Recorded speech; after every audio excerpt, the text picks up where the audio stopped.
Boa noite a todos. Feliz sábado, que a graça e paz esteja com todos nós.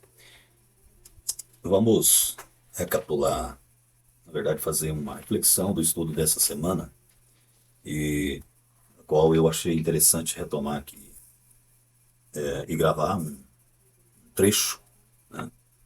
Talvez um pouco mais longo do que os 5 minutos, porque o tema é extraordinário e talvez o mais importante de todas as lições que nós tivemos até agora.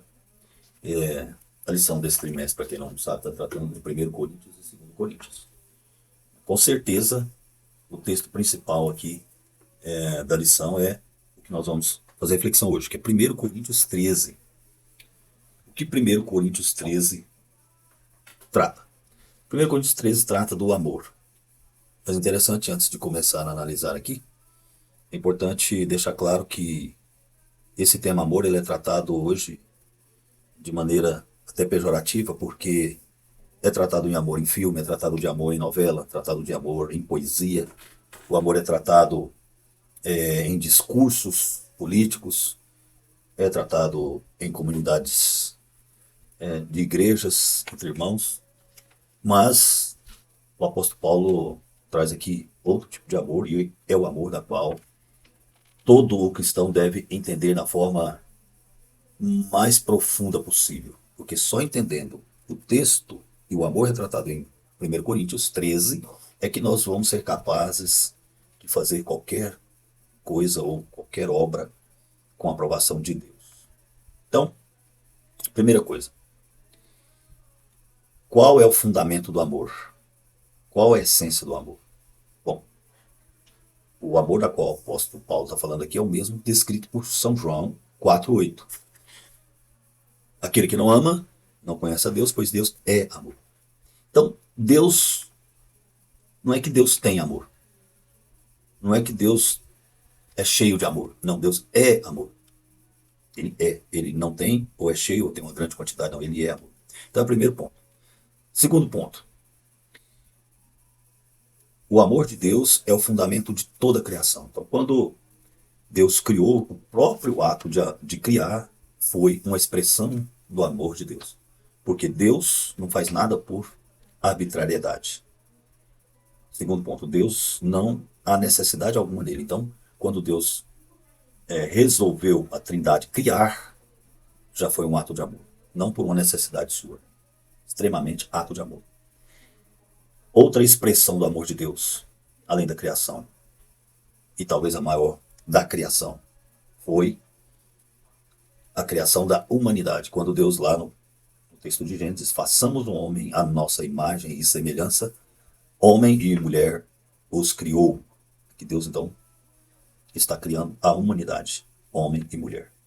E na criação já fica expresso o quanto Deus é amoroso, porque Deus cria agora a semelhança da Trindade, Deus Pai, Filho e Espírito Santo.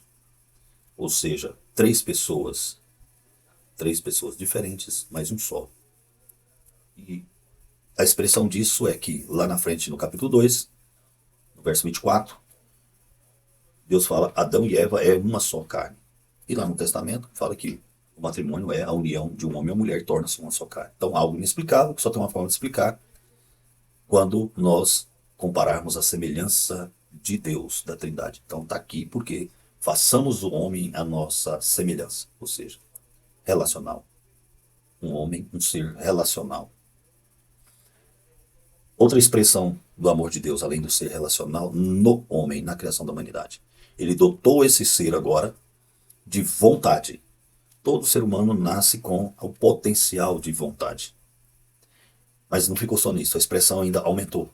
Quando Deus agora dota o homem de vontade, ele dota ele agora de liberdade. Ele tem agora vontade e liberdade para exercer a sua vontade. E o amor ainda expressa de forma mais plena ainda. Quando esse amor ama com a liberdade do outro, que é o amado, não precisar de retribuir. Ou seja, o amor genuíno é aquele que ama sem exigir a reciprocidade. A reciprocidade é voluntária. Então eu amo o outro e o outro Me ama se quiser me amar. Não é a troca da qual o apóstolo Paulo traz aqui em Coríntios 13. Partindo agora para o final, a igreja adventista trata muito, talvez a única, talvez não, a única igreja, que trata toda a sua teologia fundamentada nessa expressão, amor. Então, como que ela fundamenta isso? Tratando do grande drama universal, que é retratado no grande conflito. Grande conflito universal, ético e moral. Então, a igreja adventista traz isso. E, corroborado com os textos de Gênesis, Apocalipse, traz que é o seguinte: Deus é amor, cria a humanidade por amor, cria todas as coisas por amor, e seu caráter é amor, a sua lei é amor, todos os seus atributos é regido pelo amor. Mas surgiu então um start para questionamento desse amor de Deus. E aonde foi questionado? Lúcifer levantou a seguinte tese: Deus não é amor. Por que Deus não é amor? Porque sua lei é uma lei arbitrária, uma lei que só é cumprida porque ele é poderoso, então é pelo poder que Deus governa. Então não resta nós seguirmos e obedecermos. Então começou a plantar ali de que Deus não é amor porque a sua lei não é amor. Mas vou dar aqui quatro demonstrações que a história universal do grande conflito demonstra que Deus é amor e que Satanás está errado. A primeira demonstração é que Satanás poderia ter sido fulminado com essa tese falsa e Deus não o fulminou. A segunda tese foi que Deus, ao longo da história, deixou Satanás livre, continuando com a sua tese, ao longo de milhares, né, de anos, até Deus, então, encarnar. Então, a segunda demonstração de que Deus é amor, porque ele diz o seguinte, a Bíblia diz o seguinte: não sendo, mesmo sendo Deus, não usurpou ser Deus e se fez um de nós, tornou-se homem, né? Então, é uma demonstração total de amor.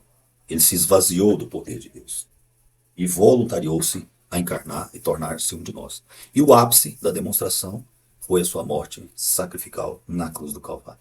Ali, quando Jesus morre, esmaga a tese de Satanás para o universo inteiro.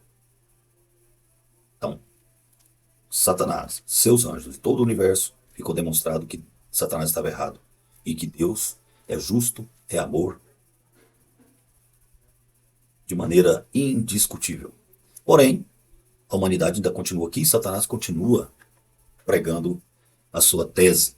Mas vai chegar um dia em que a teologia adventista descreve como o grande conflito final, e aí Apocalipse também descreve lá no capítulo 22, né, o grande trono, no capítulo 20, o grande trono branco, aonde vai acontecer o juízo final.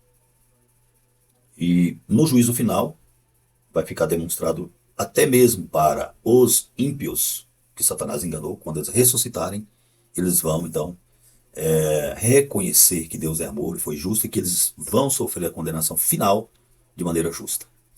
Finalizando, eu vou ler o texto aqui. Grande conflito, capítulo 42. Final e glorioso triunfo. Bendito o que vem em nome do Senhor, todos os ímpios dizendo. Não porque eles estão arrependidos, mas a força da verdade é tão grande que eles vão recitar. E aí continua eles dizendo: tudo isso eu poderia ter tido, mas preferi conservar essas coisas longe de mim. Eu troquei a paz, a felicidade, a honra pela miséria, a infâmia pelo desespero. E todos então chegaram à conclusão de que Deus é amor e justo, e que sua lei é justa. Mas até lá, nós como cristãos, temos que defender e professar que a lei de Deus é justa, que o seu caráter é justo. E nós guardamos a sua lei porque é a lei de amor, é a lei da liberdade, é a lei do amor. Somos salvos em Jesus e guardamos a sua lei porque a sua lei é amor, é a maior expressão do amor e já foi provado por todo o universo. Que a graça e a paz estejam com todos nós. Amém.